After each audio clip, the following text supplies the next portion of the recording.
Dans les enseignes de bricolage en ce moment, on ne peut pas les rater. Les détecteurs de fumée sont en tête de gondole. Dans ce magasin, les ventes ont été multipliées par 10 ces 2 derniers mois, tout comme les demandes de conseils. Premier d'entre eux, vérifier la norme écrite en tout petit au dos, NFEN 14604.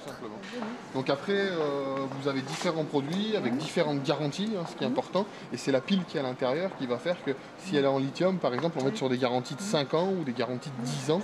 Les prix varient ainsi de 10 à 30 euros. L'esthétique, la qualité des plastiques ou encore quelques options très pratiques font également la différence en caisse. Un petit point de détail, par exemple, le manche à balai qui permet d'arrêter l'appareil ou de vérifier, le tester, c'est important, hein, plutôt que de chercher un escabeau, de monter sur l'escabeau et tout. Là, je crois que c'est un petit détail qui est très important, justement, et c'est une des causes pour lesquelles nous prenons justement ce type d'appareil. Au milieu. C'est là, pardon. Ouais, allez-y. Ah oui, d'accord. À savoir que les tests doivent être faits tous les mois. D'accord. Test aussi bien d'alarme en appuyant dessus, ou test de fumée, en craquant une petite allumette tout simplement. La fumée, en éteignant cette allumette, va mettre en route le détecteur.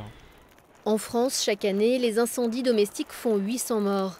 10 000 personnes sont blessées grièvement dans des feux de pavillons ou d'appartements.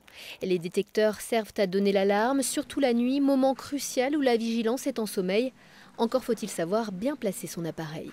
Le détecteur doit être placé au plafond.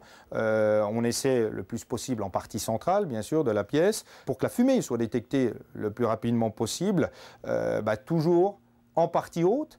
Quand on a un escalier, par exemple, tout de suite au-dessus de l'escalier, ou quand on a un couloir qui dessert des chambres, à l'entrée du couloir. La loi impose un détecteur par habitation, suffisant pour un petit appartement selon les pompiers, mais pas forcément pour toute une maison. Ils préconisent un appareil par étage.